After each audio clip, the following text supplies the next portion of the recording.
នៅទីកន្លែងភូមិមួយដែលមានឈ្មោះថាភូមិឈើត្រែង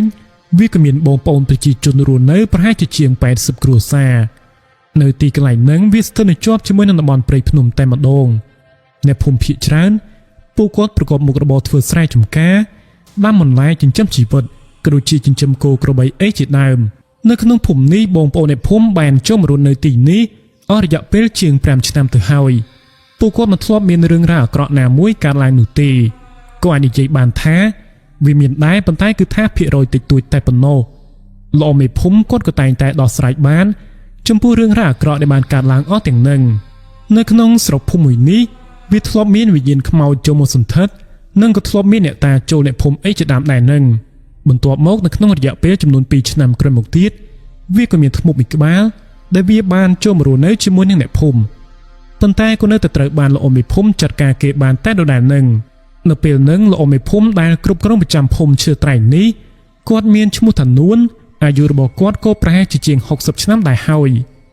គាត់បានមើលថែអ្នកភូមិបានយ៉ាងកក់ក្ដៅថែមទៀតផងបន្ទាប់មកទៀតវាក៏មានសត្វខ្លាមួយក្បាលដែលវាគឺជាសត្វខ្លាព្រៃធម្មតានោះទេវាក៏បានចូលមកខាំគោក្របីនៅក្នុងភូមិនៅថ្ងៃមួយវាក៏មានគោរបស់បារម្ភម្នាក់ដែលមានឈ្មោះថាចិត្តគេបានទុកគោរបស់គេនៅខាងក្រៅផ្ទះនៅខណៈពេលដែលគេកំពុងតែធ្វើជើងបន្លែវាក៏ស្រាប់តែគេបានសង្កេតឃើញថាវាមានសត្វខ្លាមួយក្បាលបានចូលមកខាំកូនគោរបស់គេនៅពេលនោះគេក៏បានព្យាយាមស្រែកឲ្យអ្នកភូមិនាំគ្នាចេញទៅជួយផងដែរប៉ុន្តែនៅពេលហ្នឹងវាក៏យឺតពេលបាត់ទៅហើយសត្វខ្លាមួយក្បាលហ្នឹងវាក៏បានខាំកូនគោរបស់គេនិងបានពំវាយកចូលទៅក្នុងព្រៃបាត់ទៅអ្នកភូមិជាច្រើនអ្នកក៏បានស្វែងរកសត្វខ្លាមួយក្បាលហ្នឹងដែរដើម្បីសម្លាប់វាការពារស្រុកភូមិដើម្បីកុំឲ្យវាមានចូលមកខាំសម្លាប់សត្វចិញ្ចឹមរបស់ពួកអ្នកភូមិទៀតបើសិនជាវានៅតែបន្តខាំសម្លាប់សត្វចិញ្ចឹមរបស់អ្នកភូមិបែបនេះវាគឺជារឿងមួយដែលគួរឲ្យភ័យខ្លាចគួរឲ្យសោកស្ដាយផងដែរហើយបើសិនជាវាហ៊ានចូលមកខាំសម្លាប់អ្នកភូមិទៀតនោះវាគ្រាន់តែវិវោជាងនេះមួយកម្រិតថែមទៀតផងដូច្នេះហើយទើបបានជាអ្នកភូមិពួកគាត់តាមស្វែងរកសត្វខ្លាមួយក្បាលនឹងប៉ុន្តែទោះបីជាពួកគាត់នាំគ្នាតាមរកយ៉ាងណាក៏ដោយក៏នៅតែរកមិនឃើញតែដដែលនឹងសត្វខ្លាមួយក្បាលនឹងវាគឺមិនមែនជាព្រាយខ្លាអីនោះទេវាគឺជាខ្លាព្រៃធម្មតាតែប៉ុណ្ណោះប៉ុន្តែវាក៏ពិតជាមានភាពពូកែកិច្ចខ្លួនមែនទែនលុះរំលងបានប្រហែលជា5ថ្ងៃបន្ទាប់មកទៀតក៏ស្រាប់តែវាបានចូលទៅក្នុងភូមិសាជាថ្មីម្ដងទៀតម្ដងនេះវាក៏បានខំយកកូនក្របីរបស់អ្នកភូមិមួយក្បាលទៀតហើយនៅគណៈពេលដែលអ្នកភូមិកំពុងតែនាំគ្នាស្ទូងស្រូវពួកគាត់ក៏បានចងក្របីទុកនៅឆ្ងាយពីទីកន្លែងនោះប្រហែលជា100ម៉ែត្រពួកអ្នកភូមិក៏បានកលេចទៅឃើញវាមានសត្វខ្លាមួយក្បាលកំពុងតែដើរយ៉ាងលោភសម្ដៅទៅខាំសត្វក្របីរបស់ពួកគាត់ប៉ុន្តែនៅរយៈចម្ងាយប្រហែលហ្នឹងគឺថាវាក៏ឆ្ងាយគួរសមដែរនៅពេលនោះអ្នកភូមិក៏បាននាំគ្នាកាន់ដំបងកាន់កំបិតកាន់ចបដេញតាមសម្លាប់សត្វខ្លាមួយក្បាលហ្នឹងប៉ុន្តែដោយពួកគាត់រត់ទៅវាយឺតជាងសត្វខ្លានោះពេកវាក៏បានស្ទុះទៅខាំកូនក្របីនោះតែម្ដងបន្ទាប់មកវាក៏បានពំយកកូនក្របីនោះចូលទៅក្នុងព្រៃបាត់ទៅពួកអ្នកភូមិមិនហ៊ានតាមចូលទៅក្នុងព្រៃនោះទេដោយសារតែពួកគាត់មិនមានកំភ្លើងនៅក្នុងដៃនៅពេលនោះអ្នកភូមិក៏បាននាំគ្នាឡើងទៅខាងលើគោកវិញបន្ទាប់មកក៏បានដេញគោក្របីរបស់ពួកគាត់ឲ្យពួកវាត្រឡប់ចូលទៅកាន់ទីកន្លែងភូមិវិញនៅពេលនោះពួកអ្នកភូមិមិនហ៊ានបន្តនៅទៀតបាននោះទេដោយសារតែវត្តមានរបស់សត្វខ្លាមួយក្បាលហ្នឹងមិនដឹងថាវាមានភាពកាចសាហាវខ្លាំងដល់កម្រិតណានោះទេក្រោយមកពួកអ្នកភូមិក៏បានយកដំណឹងនោះទៅជម្រាបប្រាប់លោកអ៊ំមេភូមិហើយលោកអ៊ំមេភូមិនៅពេលនោះគាត់ក៏បានពិបាកចិត្តមែនទែននៅពេលដែលបានជ្រាបដឹងថា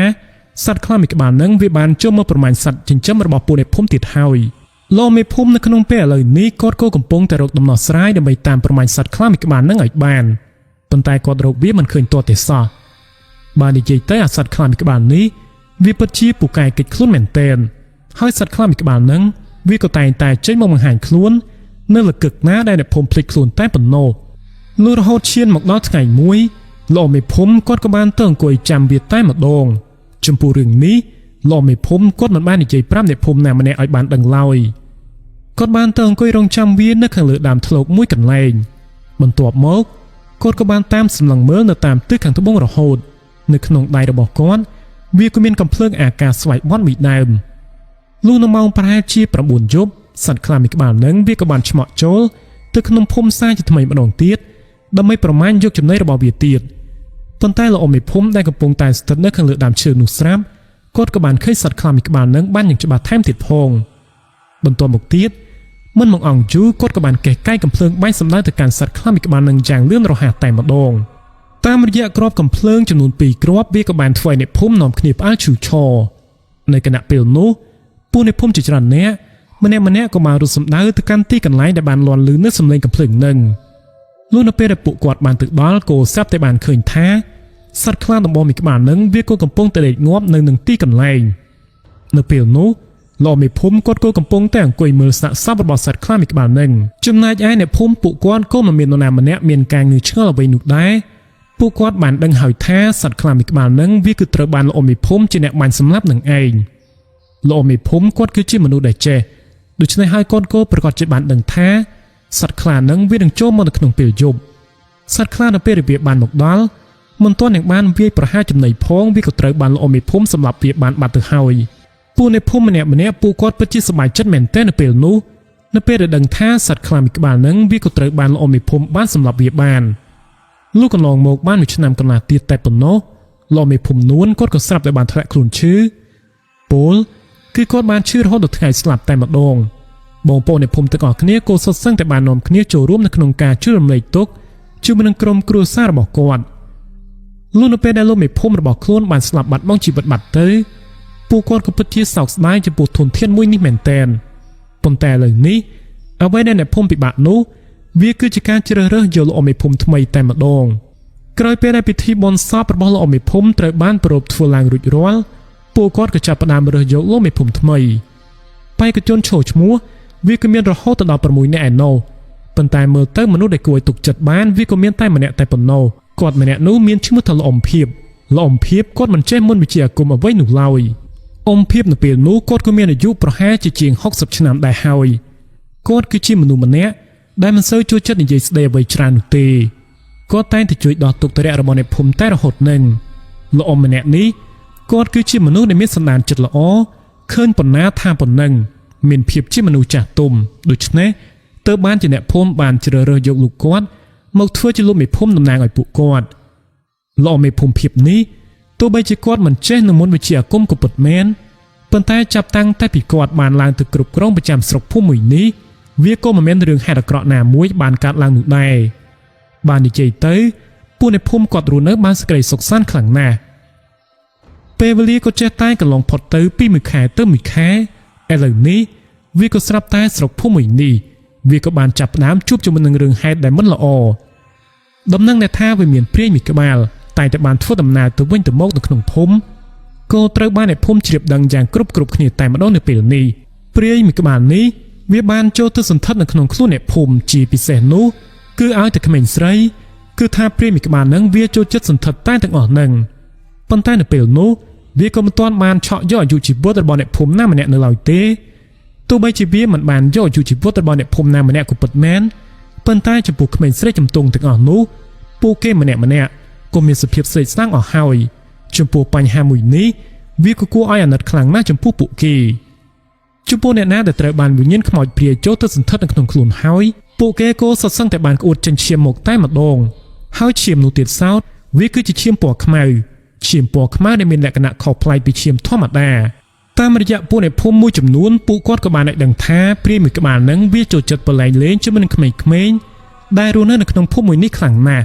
ជាពិសេសនោះគឺក្មេងស្រីចំទង់ដែលមានអាយុចន្លោះពី9ទៅ12ឆ្នាំនេះតែម្ដងព្រាយមួយក្បាលនឹងវាតែងតែចូលទៅសន្ធិដ្ឋនៅក្នុងខ្លួនពួកគេតែទាំងអស់នឹងនៅពេលនោះលោកមេភូមិភៀបដែលជាលោកមេភូមិថ្មងថ្មីដោយសារតែគាត់មិនចេះនៅមុនវិជ្ជាអាគមវាក៏ពិតជាមានភាពពិបាកចំពោះគាត់យ៉ាងខ្លាំងនៅក្នុងការប្រឈមមុខជាមួយនឹងបញ្ហាមួយនេះបន្ទាប់មកគាត់ក៏បានទៅរកលោកគ្រូអាគមផងដែរដើម្បីចាត់ការនៅក្នុងរឿងនេះប៉ុន្តែលោកគ្រូម្នាក់នឹងគាត់ក៏រកប្រភពរបស់ព្រាយនោះមិនឃើញទាល់តែសោះចំពោះព្រាយមួយក្បាលនេះក៏ត្រូវតែរកប្រភពដើមរបស់វាឲ្យឃើញទើបអាចចាត់ការវាបានបើមិនដូច្នោះទេក៏ច្បាស់ជាមិនអាចធ្វើអ្វីវាបានឡើយអ្នកភូមិដែលជាឪពុកម្ដាយដែលមានកូនជាកូនស្រីពួកគាត់ក៏មានការពិបាកចិត្តជាខ្លាំងចំពោះបញ្ហាមួយនេះនៅថ្ងៃមួយវាក៏មានអ្នកភូមិបានសាងសង់ផ្ទះមួយកន្លែងដែលមានទំហំ6គុណនឹង8ម៉ែត្រផ្ទះនេះក៏ធំគួរសមដែរពួកអ្នកភូមិក៏មិនទាន់បានសូត្រមន្តឡើងផ្ទះនោះដែរប៉ុន្តែនៅក្នុងថ្ងៃហ្នឹងជាចៃដន្យអីក្មេងស្រីក៏មកម្នាក់នាងក៏បានឡើងទៅខាងលើផ្ទះហ្នឹង ទាំងដែលមិនដែររបស់នាងមិនបានឃើញក្មេងស្រីម្នាក់នេះឡើងទៅខាងលើផ្ទះតតែសោះនាងក្រមុំនោះគេក៏ចង់ដឹងខ្លាំងណាស់ថាតើផ្ទះរបស់គេនេះវាស្អាតយ៉ាងណាដែរទៅនាងចង់ចូលទៅមើលបន្ទប់ថ្មីរបស់នាងតែតាមការពិតទៅបើសិនជាឪពុកម្ដាយបានឃើញបែបនេះពួកគាត់ក៏ច្បាស់ជាហាមឃាត់ហើយមិនឲ្យកូនស្រីមកធ្វើយ៉ាងនឹងនោះទេចាស់បុរាណពួកគាត់ក៏មានដំណំខ្លាំងណាស់ចំពោះរឿងក្មេងស្រីដែលមានរដូវមិនអាចឲ្យឡើងទៅខាងលើផ្ទះដែលមិនទាន់បានសូត្រមន្តធ្វើពិធីឡើងឲ្យបានត្រឹមត្រូវនោះទេជាពិសេសនោះគឺក្មេងស្រីក្រមុំនេះឯងបើទោះបីជាមិនមានរដូវក៏ដោយចុះក៏គេហាមដែរតែបើសិនជាក្មេងនោះកំពុងតែមករដូវទៀតគួរច្បាស់ណាស់ថាផ្ទះមួយនឹងវាក៏អាចជានឹងមានបញ្ហារស់នៅមិនបានសុខសាន្តនោះឡើយចំពោះព្រាយមួយក្បាលដែលតែងតែដើរធ្វើបាបអ្នកភូមិហើយដែលវាកំពុងតែរកទីជម្រកមិនទាន់បានផងនោះនោះនៅពេលដែលវាបានឃើញថា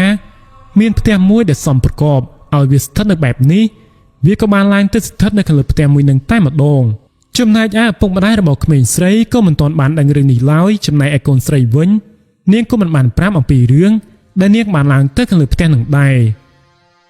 លុះរំលងមកបានប្រហែលជា3ថ្ងៃបន្ទាប់ពួកអ្នកភូមិក៏បាននាំគ្នាទៅអញ្ជើញលោកអាចារ្យម្នាក់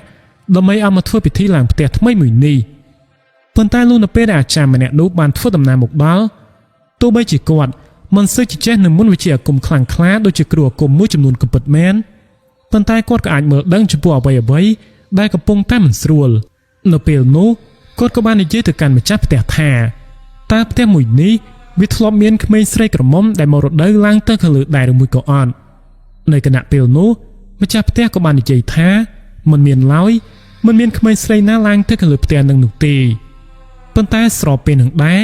វាក៏ស្រាប់តែកូនស្រីរបស់ពួកគាត់ក៏បាននិយាយចេញមកថាខ្ញុំបានឡើងទៅតើវាមានបញ្ហាអ្វីមែនទេខ្ញុំបានឡើងទៅខាងលើផ្ទះថ្មីពិតមែនខ្ញុំចង់ដឹងថាផ្ទះថ្មីមួយនេះវាស្អាតដល់កម្រិតណាទៅខ្ញុំចង់ដឹងថាបន្ទប់របស់ខ្ញុំវាស្អាតដែរឬមួយក៏អត់លុះនៅពេលដែលបានស្ដាប់លើបែបនឹងហើយឪពុកម្ដាយរបស់នាងពួកគាត់ពិតជាមានការខឹងសម្បារចំពោះរូបនាងខ្លាំងណាស់ហើយនៅពេលនោះពួកគាត់ក៏បាននិយាយថានេះឯងថាម៉េចឯងបានឡើងទៅខាងលើផ្ទះហើយហេតុអ្វីបានជាឯងឡើងទៅខាងលើផ្ទះតែទើបតែនឹងបានសង់រួចបែបនេះគេមិនឲ្យក្មេងស្រីក្រមុំឡើងទៅមុននោះទេទោះតែបានធ្វើពិធីឲ្យរួចរាល់ទើបគេឲ្យឡើងទៅនៅពេលនោះស្ត្រីដែលជាម្ដាយក៏ពិតជាមានការខឹងសម្បារខ្លាំងណាស់មូលហេតុដែលគាត់ស្ដីឲ្យខ្លាំងបែបនេះវាក៏ព្រោះថាគាត់បានដឹងច្បាស់ណាស់ថាកូនស្រីរបស់គាត់នាងកំពុងតែមករដូវដោយសារតែនាងបានរអ៊ូថាឈឺពោះកាលពីថ្ងៃម្សិលមិញនេះហេតុអ្វីបានជានាងឡើងទៅខាងលើផ្ទះមុនគេបែបហ្នឹងព្រមពេចភ្លាមនោះលោកអាចារ្យក៏បាននិយាយថាមិនកើតទេតើតែទៅរកគ្រូអាគមឲ្យគេមកបណ្ដេញវិញ្ញាណព្រាយមួយនឹងចេញទៅបើមិនដូច្នេះទេពួកបងប្អូនឯងមិនអាចនៅបាននោះឡើយវានឹងបង្កឲ្យមានគ្រោះថ្នាក់ជាក់ជាមិនខានឡើយវាក៏នឹងធ្វើឲ្យរស់នៅមិនបានសុខនៅពេលដែលបានស្ដាប់លើបែបនេះឪពុកម្ដាយរបស់នាងក៏បាននិយាយថាត្រូវតែទៅរកគ្រូអាគមមែនទេលោកអាចារ្យតើទៅរកគ្រូអាគមនៅទីកន្លែងណាទៅពួកខ្ញុំមិនសូវជាបានស្គាល់គ្រូអញ្ចឹងទាល់តែសោះនៅពេលនោះលោកអាចារ្យគាត់ក៏បានតបមកវិញថាខ្ញុំក៏មិនដឹងដែរប៉ុន្តែបើសិនជារកគ្រូមិនបានគួរច្បាស់ជានឹងដឹងថានឹងមានមនុស្សនឹងត្រូវមានគ្រោះថ្នាក់ហើយនៅទីនេះនៅពេលនោះក្រុមគ្រួសាររបស់បងប្អូនក៏នឹងត្រូវវិនាសនឹងត្រូវបានវិញ្ញាណនឹងចូលមកសន្ធិដ្ឋជាក់ជាមិនខានគ្រាន់តែបានស្ដាប់លើបែបនឹងហើយពួកគាត់ដែលជាម្ចាស់ផ្ទះក៏ពិតជាមានការផិតភ័យខ្លាំងណាស់ហើយនៅពេលនោះម្ចាស់ផ្ទះពួកគាត់ក៏បានទៅស្នាក់នៅផ្ទះរបស់បងប្អូនមួយរយៈពេលសិនមិនហ៊ានរស់នៅក្នុងផ្ទះថ្មីមួយនឹងនោះទេចំណែកឯពិធីឡើងផ្ទះក៏ត្រូវបានពន្យាពេលមួយរយៈសិនបន្ទាប់មកឪពុករបស់ក្មេងស្រីគាត់ក៏បានចេញទៅខាងក្រៅភូមិដើម្បីទៅស្វែងរកគ្រូអាគមឲ្យគេមកជួយបណ្ដេញវិញ្ញាណព្រាយមួយនេះលុះក្រោយមកឪពុករបស់ក្មេងស្រីក្រមុំម្នាក់នោះក៏បានធ្វើដំណើរចេញទៅខាងក្រៅភូមិចាប់តាំងតែពីព្រឹកលុះរហូតឈានមកដល់ពេលរសៀលទៅហើយក៏មិនទាន់បានឃើញគាត់វិលត្រឡប់មកវិញនៅឡើយទេមូលហេតុនោះក៏ដោយសារតែការធ្វើដំណើរទៅនឹងគាត់មិនសូវជាស្រួលខ្លួនប៉ុន្មានឡើយលុះនៅពេលដែលគាត់បានធ្វើដំណើរទៅដល់ភូមិមួយគាត់ក៏បានសន្លប់បាត់បង់ស្មារតីតែម្ដងអ្នកភូមិនៅទីនោះក៏បានយកគាត់ទៅព្យាបាលនៅក្នុងភូមិលុះតម្រាំតែគាត់បានភ្ញាក់ដឹងខ្លួនឡើងវិញវាក៏ម៉ោងប្រហែលជា4ល្ងាចបាត់ទៅហើយនៅពេលនោះគាត់មិនអាចធ្វើដំណើរត្រឡប់មកផ្ទះវិញបាននោះទេចម្ងាយពីភូមិនឹងមកកាន់ផ្ទះរបស់គាត់វាក៏ត្រូវចំណាយពេលចង្ហោចណាស់គួរជាង2ម៉ោងដែរហើយពេលវេលាថ្មនឹងវាក៏ជប់ប្រលប់ណាស់ទៅហើយដូច្នេះហើយពួកអ្នកភូមិនៅទីនោះ ពួកគេក៏មិនបានអនុញ្ញាតឲ្យគាត់ធ្វើដំណើរត្រឡប់មកវិញដែរបើសិនជាសុខភាពរបស់គាត់មិនសូវជាល្អបែបនេះបើសិនជាមកក៏ខ្លាចក្រែងថាអាចជានឹងជួបប្រទះជាមួយនឹងសត្វព្រៃដ៏កាចសាហាវមូលហេតុបែបនេះហើយដាច់ខាតពួកគាត់មិនអនុញ្ញាតឲ្យគាត់វិលមកវិញភ្លាមៗនោះឡើយហើយបរិសុទ្ធដែលត្រូវជាម្ចាស់ផ្ទះដែលទើបតែនឹងបានសាងសង់រួចនឹងគាត់ក៏បានយល់ព្រមបើក្រឡេកទៅមើលភូមិឈើត្រៃនោះវិញនៅក្នុងពេលជប់នេះព្រាយមីក្បាលនឹងវាក៏បានចេញមកបង្ហាញខ្លួនហើយបន្ទាប់មកវាក៏បានបញ្ចេញសម្លេងលាន់ឮយ៉ាងខ្លាំងៗតែម្ដងសម្លេងរបស់វានេះវាពិតជាគួរឲ្យភ័យខ្លាចខ្លាំងណាស់នៅគណៈពេលនោះពួកអ្នកភូមិម្នាក់ពួកគាត់មិនហ៊ានមើលនោះទេព្រាយមីក្បាលនឹងវាក៏បានហោះឆ្លងកាត់ពីដំបូលផ្ទះមួយទៅកាន់ដំបូលផ្ទះមួយដោយមិនមានភាពកោតក្រែងអ្វីទាល់តែសោះប៉ុន្តែនៅក្នុងជប់នេះវាក៏មិនបានចូលទៅធ្វើបាបในភូមិឡើយគ្រាន់តែវាបានបន្លាចតាមរយៈសម្លេងរបស់វាតែប៉ុណ្្នឹងឯងបន្ទាប់មកវាក៏បានឡើងទៅខាងលើផ្ទះថ្មីនឹងម្ដងទៀតព្រាយមីក្បាលនឹងវាពិតជាកាយសាហាវខូខើមែនតែនវាចង់ឲ្យអ្នកភូមិកោតខ្លាចចំពោះអំណាចរបស់វានិងរហូតដល់ថ្នាក់រត់ចាក់ចេញឈប់រស់នៅក្នុងភូមិឈើត្រៃនេះតែម្ដងបន្ទាប់មកទៀតវាក៏នឹងកាន់កាប់ភូមិមួយនឹងយកតែម្ដងលុះនៅម៉ោងប្រែជា9យប់អាព្រាយនឹងវាក៏មិនទាន់បានបាត់ទៅណានោះទេតតែម៉ោង11យប់ជាងឯណោះទើបព្រាយមីក្បាលនឹងវាបានបាត់ខ្លួនទៅវិញមិនដឹងថាវាបានទៅសន្ធិដ្ឋនៅទីកន្លែងណានោះទេនៅក្នុងពេលជប់នេះនៅគណៈពេលនោះគោស្រាប់តែមានអ្នកភូមិដែលជាអ្នកភូមិដទៃទៀតពួកគាត់ក៏បានបរទេះគោឆ្លងកាត់នៅតាមទីកន្លែងនោះនៅម៉ោងប្រែជាង11យប់នឹងឯងតើពួកគេឆ្លងកាត់ទីនោះធ្វើអ្វីទៅនៅពេលវេលាថ្មនឹងគួរណាស់តែពួកគេសម្រាកនៅក្នុងផ្ទះនេះវាពិតជាចំណែកមែនតែននៅចំកណ្ដាលភូមិឈើត្រៃនេះវាក៏មានផ្លូវរទេះគោដ៏ធំមួយនៅគណៈពេលដែលរទេះគោកំពុងតែបោឆ្លងកាត់លាយឡំជាមួយនឹងសម្លេងង៉ែតងាត់នៃរទេះគោចាស់ពួកអ្នកភូមិក៏កំពុងតែតាមសម្លឹងមើលចង់ដឹងថាតើនេះវាគឺជារទេះគោរបស់អ្នកណាគេទៅទាំងដែលពុករបស់ក្មេងស្រីដែលបានចេញទៅរកគ្រូនឹងគាត់ក៏បានធ្វើដំណើរចេញទៅដោយការជិះសេះនោះទេចុះតើនេះតើវាគឺជានរណាដែលកំពុងតែបរទេះគោនៅចំកណ្ដាលភូមិម៉ែបនឹងអ្នកភូមិនៅពេលបានស្ដាប់ឮនៅសម្លេងទឹកដោគោឬសម្លេងសត្វគោឆ្លងកាត់ពួកគាត់ក៏បានបើកមកអួចមើលលុះនៅពេលបានបើកមកអួចមើលទៅពួកគាត់ម្នាក់ពិតជាមានការតក់ស្លុតមែនតែនជាការពិតណាស់វាគឺជាព្រាយស្រីមួយក្បាលនឹងឯងដែលវាបាននិមិត្តខ្លួនធ្វើជារទេះគោបន្ទាប់មកវាក៏បានជិះនៅពីលើហើយក៏បានបរទេះគោទៅវិញទៅមកតាមការពិតទៅវាមិនមែនជាអ្នកស្រុកភូមិដទៃអីនោះឡើយអ្នកភូមិម្នាក់នៅពេលបានមើលឃើញស្ដាយនឹងភ្នែកបែបនេះពួកគាត់ក៏បានបិទមកអួចវិញប្រកបទៅដោយអារម្មណ៍ផិតភ័យខ្លាំងណាស់នៅគណៈពេលដែលវាកំពុងតែបរទេះគោឆ្លងកាត់ភូមិទៅវិញទៅមកបែបនេះវាក៏បាននិយាយថានៅក្នុងភូមិនេះមាននរណាលក់កូនស្រីដែរឬទេវាចង់ទិញកូនស្រីម្នាក់យកទៅចិញ្ចឹមចំពោះក្មេងស្រីណាដែលមានអាយុចាប់ពី9ទៅ14ឆ្នាំបើសិនជាមាននរណាគេលក់ក៏ឆាប់ប្រាប់វាផងវាចង់ទិញណាស់វាបាននិយាយបណ្ដាសោយបណ្ដាចំណែកឯពួកអ្នកភូមិវិញនៅពេលបានស្ដាប់លើសម្លេងព្រាយដែលនិយាយជាភាសាមនុស្សបែបនេះពួកគាត់ក៏កាន់តែរៀងភ័យរាកនោមបណ្ដាហើយបន្ទាប់មករទេះគោនោះវាក៏បានស្ងាត់ទៅវិញអ្នកភូមិភាគច្រើនពួកគាត់មិនទាន់បានសម្រានលក់នៅឡើយទេដោយសារតែពួកគាត់មានការផិតភ័យខ្លាំងពេកនៅគណៈពេលហ្នឹងអ្នកភូមិក៏ស្រាប់តែបានស្ដាប់ឮនៅសម្លេងរបស់អ្វីម្ចាំផ្សេងទៀតវាគឺជាសម្លេងរបស់វងសត្វក្របីអ្នកភូមិបានស្ដាប់ឮសម្លេងសត្វក្របីជាច្រើនក្បាលបានរត់សម្ដៅចូលមកក្នុងភូមិនៅគណៈពេលនោះសត្វក្របីវាក៏បានរត់ផងនិងបញ្ចេញសម្លេងផងពួកអ្នកភូមិពិតជាមានការងឿងឆ្ងល់ខ្លាំងណាស់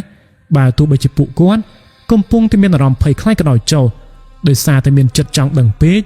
ពួកគាត់ក៏បាននាំគ្នាបើកមកអួចមើលចង់ដឹងថាតើវាគឺជាក្របីរបស់អ្នកណា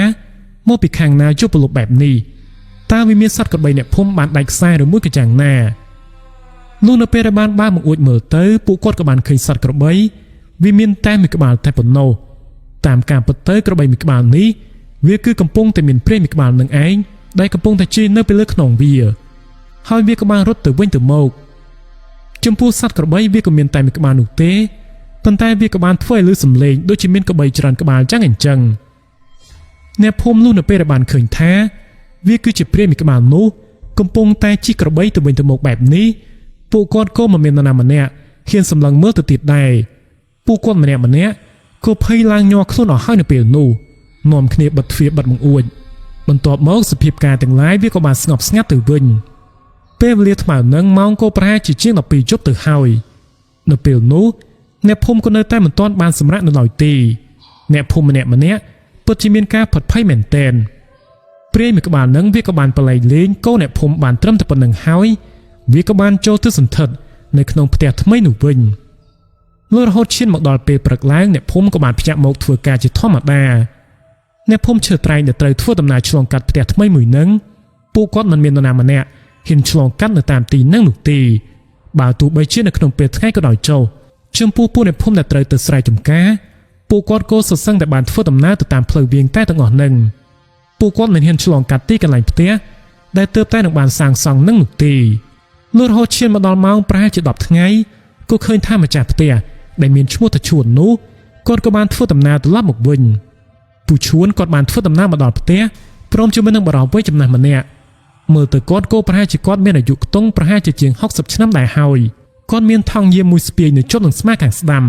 អ្នកភូមិដែលបានឃើញក៏អាចដឹងដែរថាប្រកាសជាគ្រូមន្តអាគមម្នាក់ដែលនេះឈួនបានទៅអញ្ជើញឲ្យមកជួយបណ្ដេញព្រាយនឹងហើយបើតាមការសង្កេតមើលទៅលើរូបរាងកាយរបស់គាត់ក៏មានសភាពលក្ខណៈដូចជាគ្រូអាគមដែលបានធ្វើដំណើរមកពីទីកន្លែងឆ្ងាយអញ្ចឹងលុះនៅពេលដែលគាត់បានចូលមកដល់នៅក្នុងភូមិលោកពូឈួនគាត់ក៏បាននិយាយប្រាប់អ្នកភូមិអំពីឈ្មោះនិងប្រវត្តិសាវតារបស់លោកគ្រូម្នាក់នេះលោកគ្រូម្នាក់នេះគាត់មានឈ្មោះថាលោកគ្រូផាន់លោកគ្រូផាន់គាត់មានអាយុប្រហែលជាង60ឆ្នាំទៅហើយគាត់ក៏ជាគ្រូអាគមបនេចរមិនមានស្រុកភូមិរស់នៅឲ្យបានច្បាស់លាស់ជាប់លាប់នោះឡើយគាត់តែងតែរសាត់ដណ្ដែតពីភូមិមួយទៅកាន់ភូមិមួយនៅក្នុងការជួយសង្គ្រោះពួកអ្នកភូមិប៉ុន្តែចំពោះលោកគ្រូម្នាក់នេះបាននិយាយអស់ទៅគាត់ក៏មិនមែនជាលោកគ្រូល្អអីនោះដែរគ្រាន់តែថាមិនសូវមាននរណាបានដឹងអំពីគាត់ឲ្យបានច្បាស់លាស់ជាងនេះលោកគ្រូវ័យចំណាស់ម្នាក់នេះគាត់ក៏តែងតែទទួលធ្វើស្នេហ៍និងធ្វើអំពើច្រើនជាងការដែលគាត់ចេញទៅបង្ក្រាបពពួកខ្មោចព្រាយចំពោះការចេញទៅបង្ក្រាបពពួកវិញ្ញាណបែបនេះគាត់មិនសូវជាចង់ប៉ុន្មាននោះឡើយដោយសារតែមិនទទួលបាននូវប្រាក់កាសច្រើនដូចជាការធ្វើអំពើដាក់ស្នេហ៍អីជាដើមចំពោះរឿងនេះអ្នកភូមិមិនបានឲ្យលុយកាក់គាត់ច្រើននោះទេហើយនៅក្នុងការបង្ក្រាបខ្មោចព្រាយអីហ្នឹងជាទូទៅគាត់ក៏បានយល់ព្រមមកនេះ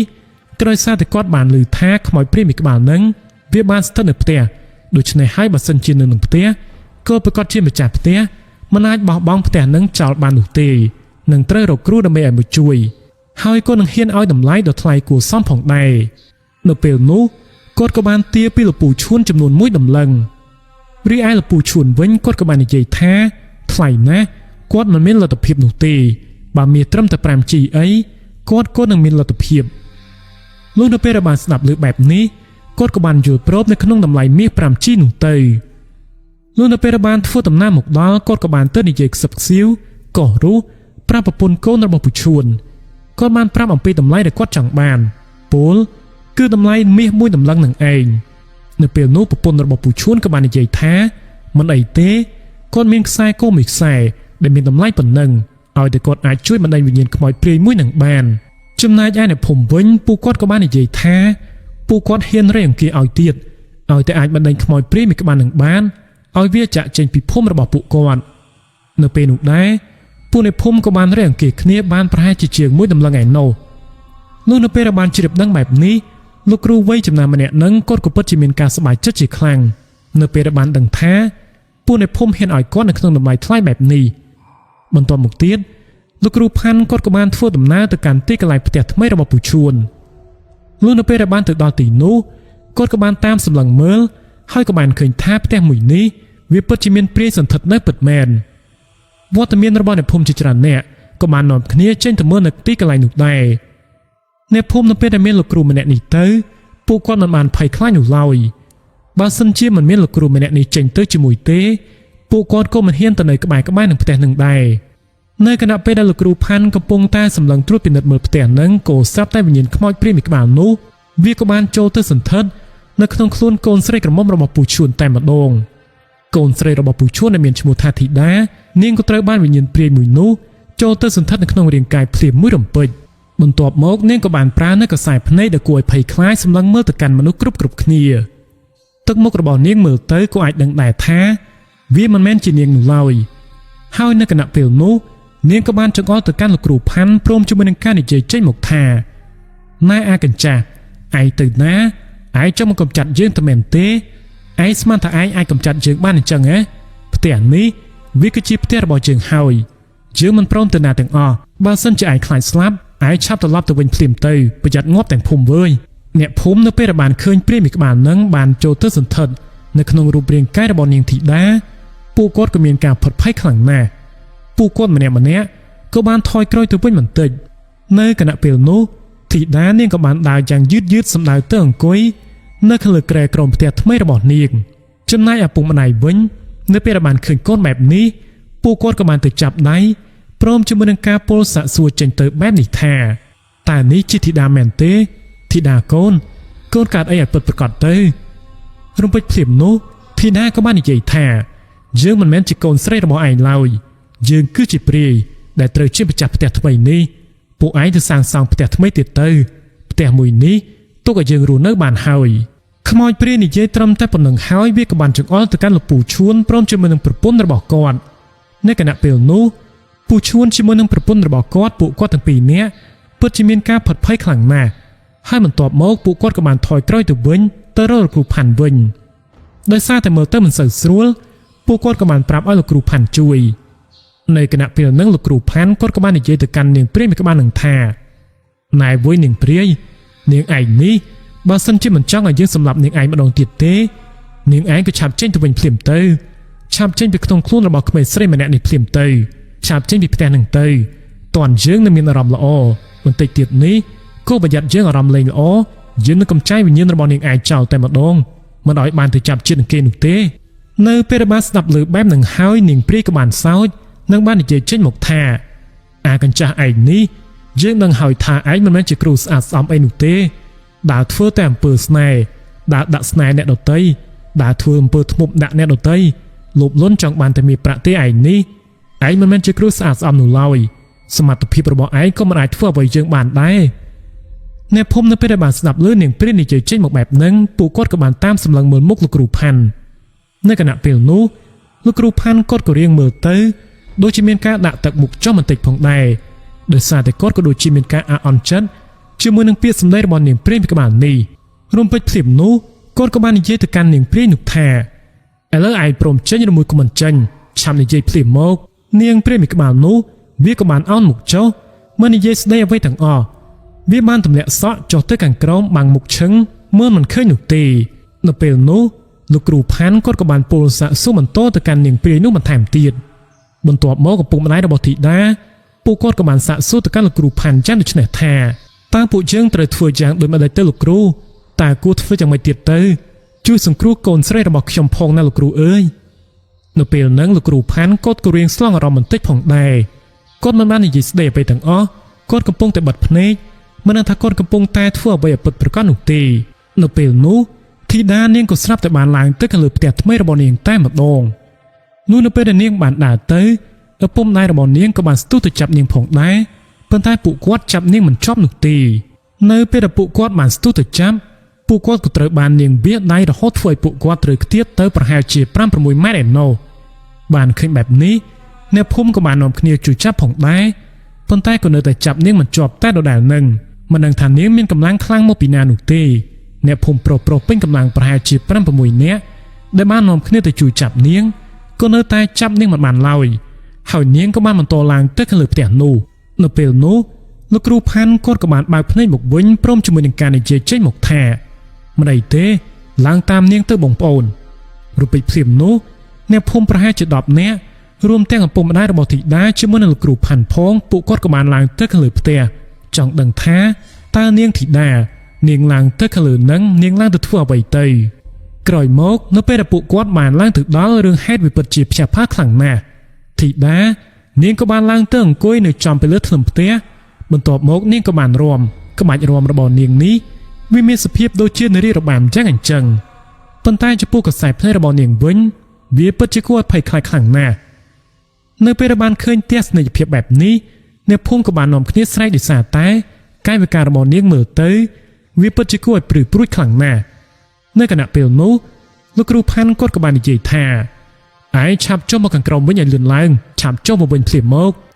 នៅគណៈពេលហ្នឹងនាងក៏មិនបាននិយាយស្ដីអ្វីទាំងអស់នាងក៏នៅតែបន្តរេរាំទៅខាងលើធ្នឹមផ្ទះនោះតែដដែល បន្ទាប់មកលោកគ្រូផាន់គាត់ក៏ស្រាប់តែបានសូត្រសែបនៅមុនវិជាអ្វីមួយយ៉ាងមុននឹងគាត់បានផ្លុំទៅលើអង្គរដែលមាននៅក្នុងដៃរបស់គាត់បន្ទាប់មកទៀតគាត់ក៏បានបាចវាទៅលើរាងកាយរបស់នាងធីតាភ្លាមនោះដែរធីតានាងក៏បានទម្លាក់ខ្លួនចុះមកខាងក្រោមតែម្ដងលុះនៅពេលដែលបានធ្លាក់មកដល់នៅខាងលើក្តារនៅនៃផ្ទះនាងក៏បានសន្លប់បាត់បង់ស្មារតីនៅពេលនោះឪពុកម្ដាយរបស់នាងក៏បានស្ទុះចូលទៅអោបកូនស្រីមុននឹងពួកគាត់ទាំងពីរបានពោលសាកសួរទៅកាន់លោកគ្រូផាន់ថាតើពួកយើងត្រូវធ្វើយ៉ាងណាទៀតទៅលោកគ្រូនៅពេលនោះលោកគ្រូផាន់ក៏បាននិយាយថាមិនអីទេព្រាយវាបានចេញទៅវិញហើយមិនអីទេប៉ុន្តែឆាប់យកនាងទៅកាន់ទីកន្លែងផ្សេងទៅ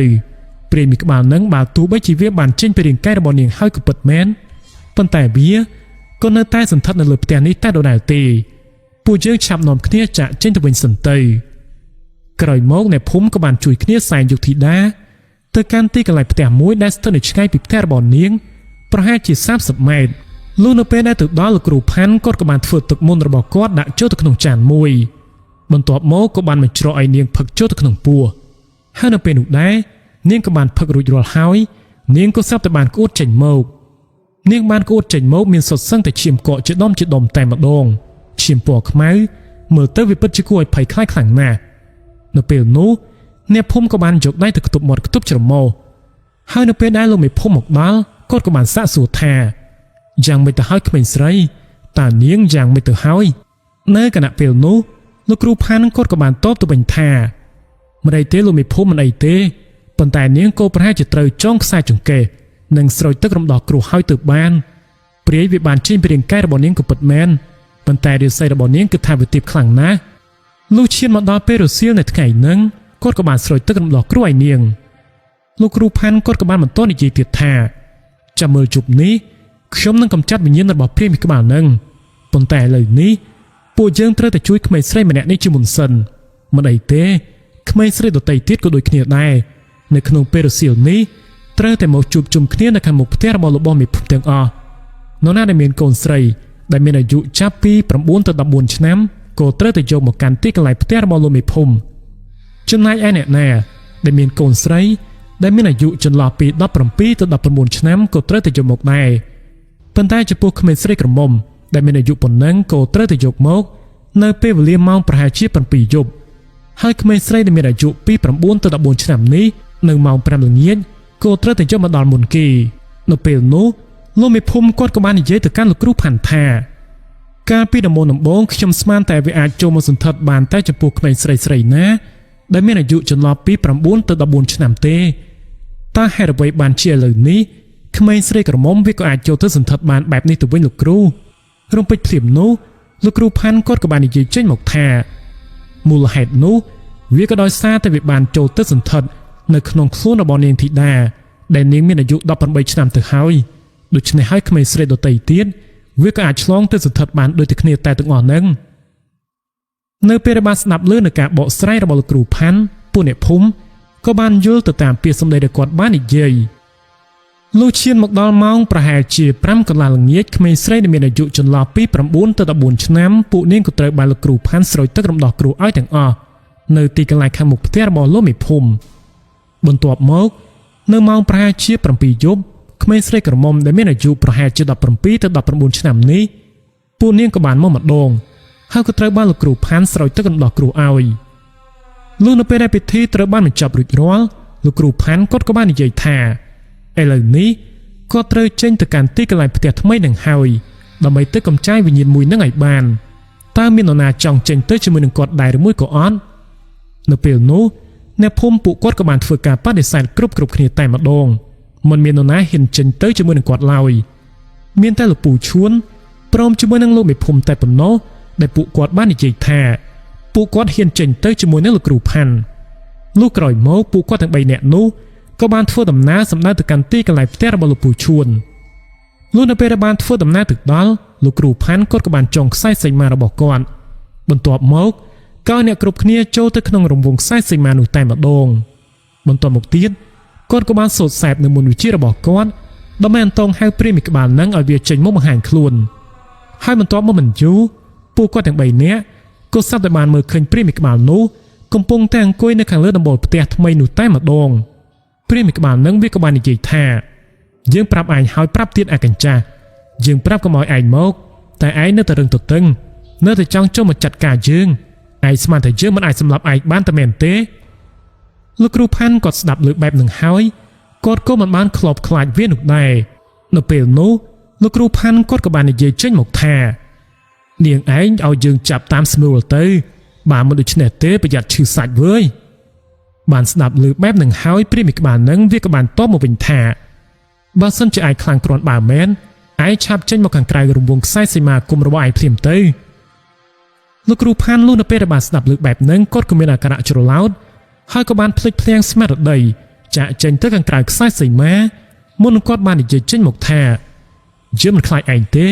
បើសិនជាឯងពិតជាខ្លាំងមែនឯងក៏ឆាប់ចុះមកនៅលើដីភ្លាមមកលោកគ្រូផាន់គាត់ក៏មានថង់យាមមួយព្រមជាមួយនឹងឈើជ្រត់មួយដែលទុកប្រើប្រាស់សម្រាប់វាយទៅលើព្រាមីក្បាលនឹងព្រាមីក្បាលដែលកំពុងតែស្ថិតនៅខាងលើដំបូលផ្ទះវាក៏ស្រាប់តែបានទម្លាក់ខ្លួនចុះមកខាងក្រោមពិតមែនព្រមពេចភ្លាមនោះលោកគ្រូផាន់គាត់ក៏បានស្ទុះទៅចាត់ការវាតែម្ដងប៉ុន្តែនៅពេលដែលគាត់បានស្ទុះចូលទៅនឹងក៏ស្រាប់តែព្រាមីក្បាលនឹងវាបានរលាយបាត់ទៅវិញភ្លាមតែម្ដងនៅពេលនេះលោកគ្រូផាន់គាត់ក៏កំពុងតែតាមសម្លឹងរកមើលចង់ដឹងថា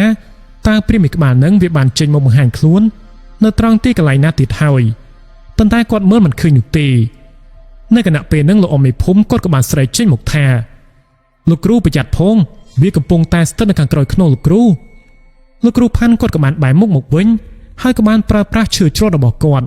វាទៅលើនាងព្រាមីក្បាលនឹងប៉ុន្តែក៏ស្រាប់តែវាបានរលាយបាត់ទៅវិញសាជាថ្មីម្ដងទៀត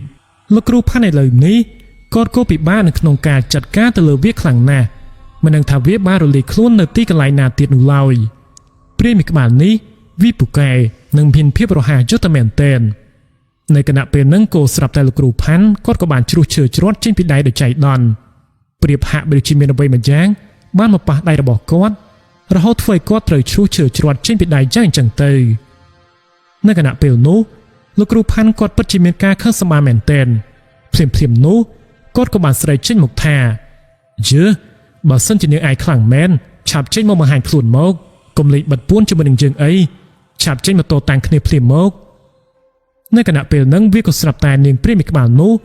វាក៏បានប្រើប្រាស់កញ្ញាំដ៏មុតស្រួយរបស់វាស្ទុះទៅច្បាច់កលោកគ្រូផាន់ពីខាងក្រោយខ្នងលោកគ្រូផាន់គាត់ក៏មានខ្សែគាថាមានខ្សែកដែលមានអំណាចអានុភាពដែលខ្មោចព្រាយមិនអាចធ្វើអ្វីចំពោះគាត់ឡើយប៉ុន្តែឥឡូវនេះក៏បែរជាគាត់បានចាញ់នៅក្រោមដៃរបស់នាងខ្មោចព្រាយមីក្បាលនឹងទៅវិញឬមួយក៏ដោយសារតែបាបកម្មដែលគាត់ធ្លាប់បានសាងទៅលើខ្មោចព្រាយមីក្បាលនឹងតាំងពីជាតិមុននៅគណៈពេលនោះនាងព្រាយក៏បានច្បាច់កលោកគ្រូផាន់បន្ទាប់មកវាក៏បានលើកគាត់ឡើងផុតពីដីតែម្ដងនាងខ្មោចព្រាយនេះវាពិតជាកាយសាហាវមែនទែនបន្ទាប់មកទៀតវាក៏បានយកឈើជ្រត់របស់គាត់ផ្ទាល់ហើយក៏បានចាក់ទម្លុះដើមទ្រូងរបស់គាត់ភ្លាមតែម្ដងលោកមេភូមិព្រមជាមួយនឹងពូឈួនដែលជាម្ចាស់ផ្ទះនៅពេលដែលបានឃើញបែបហ្នឹងពួកគាត់ក៏បានព្យាយាមរត់យ៉ាងលឿនរហ័សសំដៅចាក់ចេញពីទីកន្លែងនឹងភ្លាមទៅគាត់មិនហ៊ាននៅទៀតនោះទេគាត់មិនហ៊ាននៅក្នុងរង្វង់ខ្សែសីមានឹងទៀតឡើយទោះបីជាមានខ្សែសីមាការពារក៏ដោយចុះក៏ព្រោះថាពួកគាត់បានឃើញផ្ទាល់នឹងភ្នែកហើយសូម្បីតែលោកគ្រូផាន់ក៏បានចាញ់នៅក្រោមស្នាដៃរបស់ខ្មោចនឹងដែរចុះតម្រាំតែខ្សែសីមារបស់គាត់តើធ្វើម៉េចទៅនឹងមានអំណាចអានុភាពអាចការពារខ្លួនរបស់ពួកគាត់បានទៅពួកគាត់ទាំងពីរនាក់ពិតជាមានការផិតភ័យខ្លាំងណាស់ហើយពួកគាត់ក៏បានរត់យ៉ាងលឿនរហ័សចាក់ចេញទៅវិញនេះក៏អាចនិយាយបានថាវាគឺជាសំណាងរបស់ពួកគាត់ហើយដែលនាងព្រាមីក្បាលនឹងវាមិនបានដេញតាមទៅធ្វើបាបពួកគាត់លុះនៅពេលដែលលោកអមេភូមិព្រមជាមួយនឹងពូឈួនបានរត់ចេញទៅអ្នកភូមិដែលបានឃើញពួកគាត់ក៏បានសាកសួរពួកគាត់ទាំងពីរនាក់បែបនេះថាយ៉ាងម៉េចទៅហើយលោកគ្រូផាន់អាចចាត់ការវាបានដែរឬមួយក៏អត់លោកមេភូមិតើលោកគ្រូផាន់អាចកម្ចាត់នាងព្រាមីក្បាលនឹងបានដែរឬទេគ្រាន់តែបានស្ដាប់លើបែបនឹងភ្លាមពួកគាត់ក៏បានប្រាប់ទៅកាន់ពួកអ្នកភូមិវិញថាកម្ចាត់វាមិនបាននោះទេលោកគ្រូផាន់ក៏បានចាញ់នៅក្រុមស្នាដៃរបស់នាងព្រាយនឹងទៅទៀតហើយមិនត្រឹមតែប៉ុណ្ណោះគាត់ក៏ត្រូវបានវាសម្លាប់ចោលបាត់ទៅហើយនៅពេលនោះពួកអ្នកភូមិពិតជាមានការពិបាកចិត្តខ្លាំងណាស់នៅពេលដែលបានស្ដាប់លើបែបនេះនៅពេលនេះសូម្បីតែគ្រូអាគមដែលគេល្បីនឹងទិថាគឺជាគ្រូអាគមដ៏ខ្លាំងពូកែម្នាក់ក៏បែរជាមកចាញ់នៅក្រុមដៃរបស់នាងព្រាយមីក្បាលនឹងទៅវិញហេតុអ្វីបានជាគាត់មិនអាចតតាំងជាមួយនឹងវាបានយ៉ាងហ្នឹង តើពួកយើងគួរតែទៅអញ្ជើញគ្រូមកពីខាងណាទៀតទៅបើលោកគ្រូផាន់ទៅហើយក៏នៅតែចាញ់នៅក្រុមស្នាដៃរបស់វាបែបនេះនៅពេលដែលបានស្ដាប់លើបែបនេះលោកមេភូមិគាត់ក៏បាននិយាយចេញទៅថាមិនអីទេពួកយើងឆាប់នាំគ្នាចូលទៅក្នុងផ្ទះបិទទ្វារបុកបង្អួចឲ្យបានលឿនទៅយើងកុំចេញទៅខាងក្រៅផ្ទះអីចាំថ្ងៃស្អែកចាំនាំគ្នាគិតបន្តទៀតក្រោយមក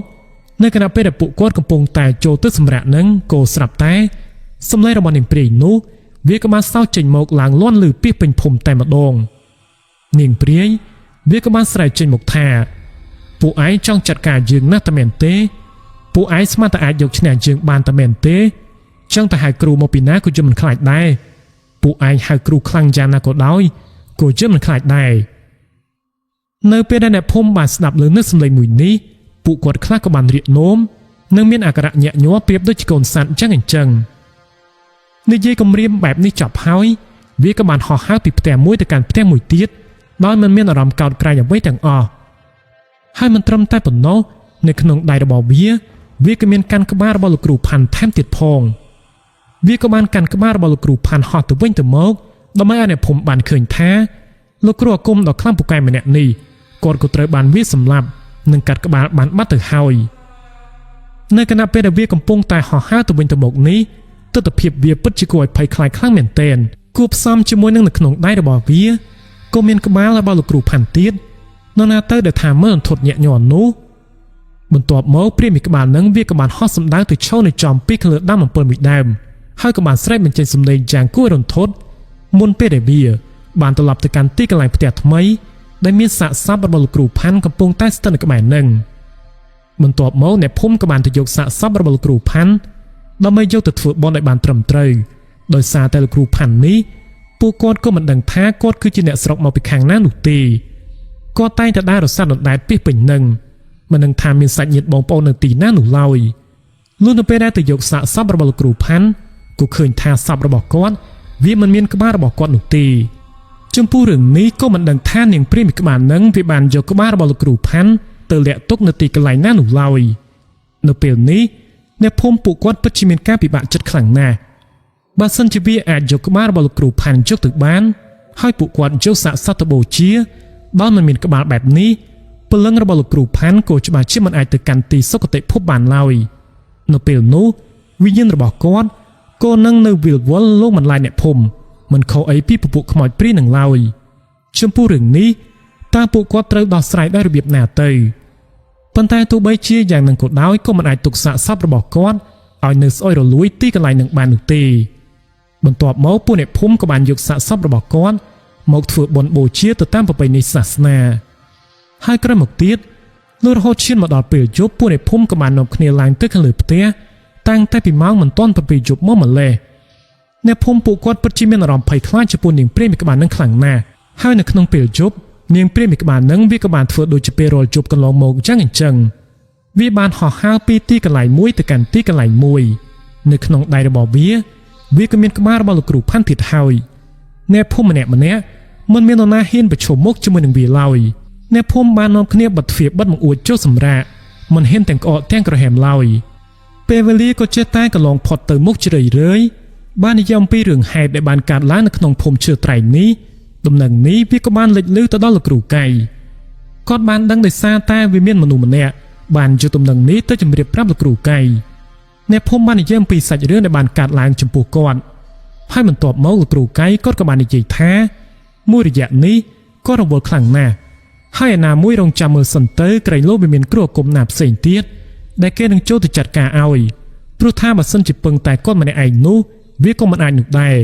គាត់ម្នាក់ឯងអ្នកនេះពឹងផងអ្នកនោះពឹងផងគាត់ធ្វើមិននឹងអាចជួយសង្គ្រោះអ្នកភូមិបានទាំងអស់ទៅបានអ្នកស្រុកអ្នកភូមិមានចំនួនច្រើនយ៉ាងហ្នឹងលោកគ្រូកៃក៏និយាយត្រឹមតែប៉ុណ្្នឹងហើយអ្នកភូមិក៏មិនហ៊ាននិយាយអ្វីច្រើនទៀតនោះដែរដោយសារតែអ្នកភូមិបានស្គាល់អំពីអត្តចរិតរបស់លោកគ្រូអាគមម្នាក់នេះរួចស្រេចទៅហើយគាត់គឺជាមនុស្សដែលនិយាយស្ដីមើងម៉ាត់បើគាត់ធ្វើបានគាត់នឹងធ្វើបើសិនជាគាត់បដិសេធហើយក៏មិនចាំបាច់បង្ខំគាត់ដែរដំណឹងមួយនេះវាក៏បានលេចលឺនៅពីពេញតំបន់ដែលស្ថិតនៅជុំវិញភូមិឈើត្រែងនឹងតែម្ដងលុះរហូតដល់ដំណឹងមួយនេះវាក៏បានលេចលឺទៅដល់លោកគ្រូអាគមម្នាក់ទៀតលោកគ្រូម្នាក់នេះគាត់មានចិត្តចង់ចូលទៅជួយសង្គ្រោះអ្នកភូមិទាំងអស់នោះខ្លាំងណាស់ គាត់មានឈ្មោះថាលោកគ្រូហ៊ុនលោកគ្រូហ៊ុនគាត់មានអាយុប្រហែលជា70ឆ្នាំទៅហើយគាត់គឺជាគ្រូអាគមម្នាក់ដែលអ្នកភូមិបានទទួលស្គាល់ថាគាត់មានសមត្ថភាពពូកែខាងផ្នែកមន្តវិជ្ជាអាគមហើយក៏ជាលោកគ្រូម្នាក់ដែលគេឯងតែងតែគោរពស្រឡាញ់តែបើតាមធៀបពិតទៅលោកគ្រូម្នាក់នេះគាត់ក៏មិនខុសអីពីខ្មៅលោកគ្រូផាន់ដែរគាត់គឺជាគ្រូដែលមានចិត្តលោភលន់និងជាគ្រូដែលពូកែនៅក្នុងការធ្វើអំពើធ្វើស្នេហ៍អ្នកភូមិគ្រប់គាត់នេះក៏ដោយសារតែខ្លាចគាត់ធ្វើអំពើធ្វើស្នេហ៍ដាក់ក៏អាចថាបានដែរបែបនេះគេមិនហៅថាគោរពនោះទេគេហៅថាខ្លាចទៅវិញទេលោកគ្រូហ៊ុនគាត់ក៏តែងតែធ្វើដំណើរទៅមើលអ្នកជំងឺស្រុកភូមិដទៃទៀតឲ្យតែមាននរណាទៅអញ្ជើញគាត់គ្រប់ការចេញទៅអញ្ជើញលោកគ្រូហ៊ុនមកនោះពួកអ្នកភូមិក៏ត្រូវតែចំណាយលុយកាក់ដោយមិនអាចបដិសេធបានឡើយលោកមេភូមិនៅក្នុងពេលឥឡូវនេះគាត់ក៏បានដំឡើងតម្លៃហើយចំពោះនរណាដែលអាចកម្ចាត់ព្រាយដែលកំពុងតែស្ថិតនៅក្នុងភូមិរបស់គាត់បានគាត់ហ៊ានឲ្យមាសសុទ្ធរហូតដល់4តម្លឹងឯណោះរួមទាំងមាសរបស់លោកពូឈួនដែលជាម្ចាស់ផ្ទះគាត់ក៏សុខចិត្តជូនជាសគុណឲ្យថែមទៀតផងនៅពេលនោះអ្នកភូមិឈើត្រែងក៏បាននិយាយថាឲ្យតែពួកគាត់រស់នៅបានសុខសាន្តកុំស្ដាយអីមាសប្រាក់អាចរកវិញបាននោះទេលុះក្រោយពេលដែលដំណឹងមួយនេះវាបានលេចលឺទៅដល់លោកគ្រូហ៊ុនលោកគ្រូហ៊ុនគាត់ពិតជាសប្បាយចិត្តខ្លាំងណាស់នៅពេលនោះលោកគ្រូហ៊ុនគាត់ក៏បាននិយាយចេញមកថាអាផាន់វាគឺជាគ្រូមែនប៉ុន្តែអាផាន់កម្រិតមុនវិជ្ជារបស់វាមិនទាន់ខ្លាំងខ្លានោះទេណាមួយអាផាន់វាគឺជាគ្រូដែលមានចិត្តលោភលន់ដូច្នេះហើយក៏ប្រកាសជាចាញ់តែយើងវិញមិនដូចគ្នាឡើយនៅពេលដែលបានស្ដាប់លើពាក្យសម្ដីរបស់លោកគ្រូហ៊ុនបែបនេះក៏អាចដឹងដែរថាគាត់គឺជាគ្រូដែលចូលចិត្តនិយាយអួតអាងមែនទែនមិនដឹងថាកម្រិតនៃមុនវិជ្ជារបស់គាត់នឹងវាខ្លាំងដូចជាពាក្យសម្ដីរបស់គាត់ដែរឬមួយក៏អត់នោះទេលុះរំលងបានចំនួន2ថ្ងៃ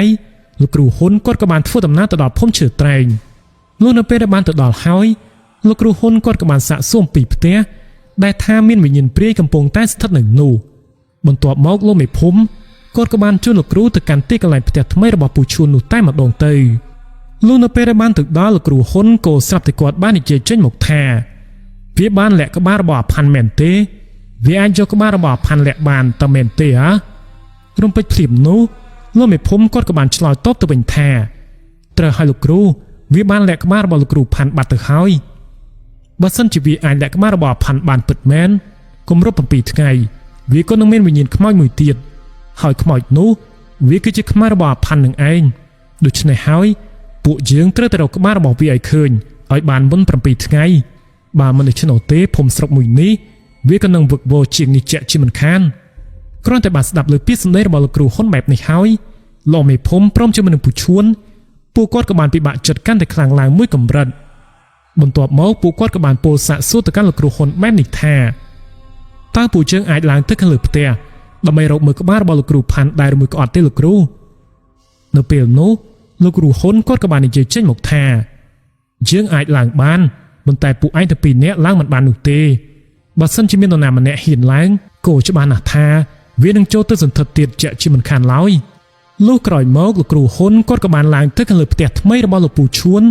ដើម្បីរកមើលក្បាលរបស់លោកគ្រូផាន់ប៉ុន្តែលុះនៅពេលដែលគាត់បានឡើងទៅគាត់ក៏បានព្យាយាមរកមើលនៅក្នុងបន្ទប់ទៅតាមជញ្ជាំងនិងនៅតាមកន្លុកកន្លៀតនៅខាងលើផ្ទះរកមើលសពអស់ហើយក៏នៅតែរកក្បាលរបស់លោកគ្រូផាន់មិនឃើញតែដដែលនឹងបន្ទាប់មកគាត់ក៏បានចុះទៅវិញព្រមជាមួយនឹងគាត់ក៏បាននិយាយចេញមកថាមិនឃើញក្បាលរបស់ផាន់ឡើយវាមិនបានលាក់ទុកនៅខាងលើផ្ទះនឹងនោះទេវាឆ្លាតខ្លាំងណាស់វាបានដឹងថាបើសិនជាលាក់ក្បាលរបស់ផាន់នៅខាងលើផ្ទះនេះប្រកាសជាមានគ្រូអាគមផ្សេងទៀតមករកឃើញបែបនេះវាចង់បញ្ឆោតឲ្យយើងឡើងទៅខាងលើផ្ទះនេះប៉ុន្តែវាមិនបានលាក់នៅខាងលើនឹងនោះទេព្រាយមីក្បាលនេះវាមានកំណត់អាក្រក់ខ្លាំងណាស់លុះនៅពេលដែលកន្លងបាន7ថ្ងៃវាក៏ច្បាស់ជាមានវិញ្ញាណខ្មោចរបស់ផាន់ចេញមកជួយវាហើយពួកវាក៏នឹងនាំគ្នាលោអ្នកភូមិទៀតជាក់ជាមិនខានឡើយគ្រាន់តែបានស្ដាប់ឮបែបនឹងហើយលោកមេភូមិព្រមជាមួយនឹងលោកពូឈួនពួកគាត់ក៏បានដកដង្ហើមធំនិងសាកសួរទៅកាន់លោកគ្រូហ៊ុនថាតើពួកយើងត្រូវធ្វើយ៉ាងម៉េចទៀតទៅលោកគ្រូតើធ្វើយ៉ាងម៉េចទើបអាចស្វែងរកក្បាលរបស់លោកគ្រូឃើញទៅតើពួកយើងគួរតែទៅរកនៅទីកន្លែងណាទៅលោកគ្រូនៅគណៈពេលហ្នឹងលោកគ្រូហ៊ុនគាត់ក៏បានតបទៅវិញថាពិបាកដែររឿងហ្នឹងប៉ុន្តែតាមអ្វីដែលយើងគិតស្មានទៅព្រាយមីក្បាលនេះវាក៏អាចជានឹងយកទៅលាក់នៅទីកន្លែងដើមឈើទីកន្លែងណាដែលមានដើមឈើធំយើងជឿជាក់ថាបែបហ្នឹងព្រោះថាផ្ទះមួយនេះនាងព្រាយហ្នឹងវាចូលចិត្តនៅម្នាក់ឯងវាមានចិត្តកំណាញ់ខ្លាំងណាស់ យើងជឿជាក់ថាវាមិនឲ្យអផាន់នៅជាមួយវាទេវាឲ្យអផាន់ទៅនៅទីកន្លែងដើមឈើណាមួយផ្សេងទៀតជាក់ជាមិនខានយើងទៅរកនៅតាមដើមឈើណាទៅដែលពួកយើងតែងតែសង្ស័យលុះក្រោយមកពួកគាត់ក៏បានដើរចាក់ចេញទៅរកនៅតាមដើមជ្រៃដើមពោធិ៍ដើមអំពិលនិងដើមឈើផ្សេងទៀតជាច្រើនដើមនៅពេលនោះពួកគាត់ក៏កំពុងតែដើរស្វែងរកពីដើមឈើមួយទៅកាន់ដើមឈើមួយដើមទៀតអ្នកភូមិពិតជាមានការងឿឆ្ងល់ខ្លាំងណាស់ថាតើពួកគាត់ទាំង3នាក់នេះកំពុងតែស្វែងរកអ្វីទៅលុះនៅពេលដែលរកទៅមិនឃើញបែបនេះលោកគ្រូហ៊ុនគាត់ក៏បានដកដង្ហើមធំនិងនិយាយចេញមកថាចាំមើលយប់នេះសិនទៅយប់នេះខ្ញុំនឹងចាត់ការសម្លាប់វាឲ្យទាល់តែបានជាមុនសិនហើយចាំរកក្បាលរបស់អាផាន់តាមក្រោយក៏មិនទាន់ហួសពេលដែរនៅពេលនោះលោកមេភូមិគាត់ក៏បានសាកសួរទៅតាមត្រង់ថាខ្ញុំសួរលោកគ្រូតាមត្រង់ទៅចុះលោកគ្រូកុំខឹងខ្ញុំអីណាតើលោកគ្រូមានជំនឿចិត្តប៉ុន្មានភាគរយដែរនៅក្នុងការកម្ចាត់នាងព្រាហ្មណ៍ក្បាលនេះបានស្ដាប់លើកបែបនេះលោកគ្រូហ៊ុនគាត់ក៏បានសម្លឹងមើលមុខលោកមេភូមិមុននឹងគាត់បាននិយាយចេញមកថាទុកចិត្តចុះយើងនឹងលេងវាមួយស្អាតតែម្ដងចាំតែមើលទៅលុះក្រោយមកពេលវេលាពេលល្ងាចក៏ចាប់ផ្ដើមឈានចូលមកដល់លោកមេភូមិគាត់ក៏បានរៀបចំបាយទឹកឲ្យលោកគ្រូហ៊ុនពិសាក្រោយពេលបានពិសាបាយទឹករួចហើយលោកគ្រូហ៊ុនគាត់ក៏បានទៅសម្រាកនៅខាងក្រោមផ្ទះរបស់លោកមេភូមិចំណែកឯពួកអ្នកភូមិវិញទោះបីជាលោកគ្រូហ៊ុនគាត់បានមកដល់ក៏ពិតមែនប៉ុន្តែពួកគាត់ក៏មិនហ៊ានចេញទៅខាងក្រៅផ្ទះនោះដែរពួកគាត់ម្នាក់សង្ងំនៅក្នុងផ្ទះទាំងអស់ដែលបានបិទទ្វារបិទបង្អួចមិនហ៊ានសម្លឹងមើលឡើយចំពោះដំណឹងដែលថាលោកគ្រូហ៊ុនបានចុះទៅដល់ក្នុងភូមិនេះវាក៏បានលេចលឺទៅដល់លោកគ្រូកែងផងដែរគាត់នឹងបែបនេះវាក៏ដោយសារតែមានអ្នកភូមិម្នាក់បានសាកសួរទៅកាន់លោកគ្រូកែងថាលោកគ្រូខ្ញុំសូមសួរលោកគ្រូតាមត្រង់ទៅចុះតើលោកគ្រូគិតថាសមត្ថភាពរបស់លោកគ្រូហ៊ុនគាត់អាចកម្ចាត់វិញ្ញាណព្រាយមួយក្បាលនឹងបានដែរឬមួយក៏អត់តើលោកគ្រូហ៊ុនអាចយកឈ្នះវាបានដែរឬមួយក៏យ៉ាងណាលោកគ្រូអាចប្រាប់ខ្ញុំទៅតាមត្រង់បានដែរឬមួយក៏អត់ទេលោកគ្រូនៅពេលនោះលោកគ្រូកែគាត់ក៏បានងាកសម្លឹងមើលមុខអ្នកភូមិម្នាក់នឹងបន្ទាប់មកគាត់ក៏បានក្រវីក្បាលដែលគាត់មិនបាននិយាយស្ដីអ្វីទាំងអស់នៅពេលនោះអ្នកភូមិម្នាក់នឹងក៏បានដុតដង្ហើមធំនេះលោកគ្រូចង់មានន័យថាមិនអាចកម្ចាត់វាបានតែមែនទេបើដូច្នេះតើនរណាទៅដែលអាចកម្ចាត់វាបានមានគ្រូអាគម2នាក់ទៅហើយដែលបានចូលទៅកម្ចាត់វាតែក៏ត្រូវទទួលបរាជ័យហើយក៏ត្រូវវាសម្លាប់បានវិញនៅទីបំផុតរំពេចភ្លាមនោះលោកគ្រូកែគាត់ក៏បាននិយាយថាឯងនិយាយត្រូវហើយគ្រូអាគម2នាក់ទៅហើយដែលបានចូលទៅមកក្រាបនាងព្រាហ្មណ៍ក្បាលនឹងប៉ុន្តែឯងដឹងឬមួយក៏អត់គ្រូទាំង2នាក់ដែលបានចូលទៅនឹងពួកគេមិនមែនជាគ្រូស្អាតសមនោះឡើយបើសិនជាគ្រូស្អាតសមពិតមែនក៏ប្រហែលជាអាចយកឈ្នះទៅលើវាបានហើយបើពួកគេពិតជាគ្រូត្រឹមត្រូវអញ្ចឹងមែនក៏ប្រហែលជាមានសង្ឃឹមខ្លះៗហើយប៉ុន្តែគ្រូទាំង2នាក់នេះដោយដែលឯងបានដឹងហើយថាពួកគេពូកែតែខាងរឿងដាក់ស្នេហ៍ខាងធ្វើអំពើទេបើសិនជាពូកែទៅខាងនឹងតើធ្វើមិនទៅណាកម្ចាត់វាបានទៅចំពោះការដែលត្រូវកម្ចាត់វិញ្ញាណខ្មោចព្រាយមួយក្បាលនេះវាក៏ត្រូវការគ្រូណាដែលមានភាពសច្ចៈទៀងត្រង់នៅក្នុងខ្លួនវាត្រូវការគ្រូអាគមណាដែលមានសិទ្ធិបនច្រើននៅក្នុងខ្លួនផងចំពោះគ្រូទាំង2នាក់នឹងវិញឯងក៏ប្រហែលជាបានដឹងស្រាប់ហើយពួកគេពូកែខាងអីពូកែតែខាងធ្វើស្នេហ៍និងធ្វើអំពើនឹងទេហើយទឹកចិត្តរបស់ពួកគេក៏លោភលន់ខ្លាំងទៅទៀតអ្នកភូមិម្នាក់នោះនៅពេលដែលបានស្ដាប់ឮហើយគេក៏បានដកដង្ហើមធំហើយបន្ទាប់មកលោកគ្រូកែក៏បាននិយាយបន្តទៀតថាបើសិនជាលោកគ្រូម្នាក់នោះទៅមិនរួចយើងក៏ត្រូវតែលូកដៃចូលទៅក្នុងរឿងនេះបើសិនជាយើងមិនលូកដៃវាក៏មិនកើតនោះដែរពួកវិញ្ញាណខ្មោចព្រាយនេះបើសិនជាវាអាចសម្លាប់គ្រូអាគមបាន3នាក់ហើយនោះយើងក៏ច្បាស់ជានឹងមានការពិបាកនៅក្នុងការចាត់ការវាជាក់ជាមិនខានបើសិនជាវាសម្លាប់បានតែម្នាក់ឬមួយក៏2នាក់ទៀតយើងក៏នឹងមិនមានឱកាសនៅក្នុងការកម្ចាត់វានោះទេជាពិសេសនោះយើងក៏បានលើគេនិយាយថាវាបានលាក់ក្បាលរបស់សាកសមលោកគ្រូផាន់ថែមទៀតផងបើសិនជាវាលាក់ក្បាលរបស់លោកគ្រូផាន់លើសពី7ថ្ងៃវិញ្ញាណរបស់លោកគ្រូផាន់ក៏មិនអាចទៅចាប់ជាតិបាននោះទេហើយវិញ្ញាណរបស់គេក៏នឹងបន្តសន្ធិដ្ឋនៅក្នុងភូមិមួយនឹងបន្ទាប់មកវាក៏នឹងលោបន្លាយធ្វើបាបនៅភូមិដូចគ្នាដូច្នេះហើយយើងក៏រងចាំមើលនៅថ្ងៃស្អែកឬមួយក៏ខាន់ស្អែកយើងនឹងធ្វើដំណើរទៅកាន់ទីនោះហើយយើងនឹងប្រញាប់ចេញទៅភ្លាម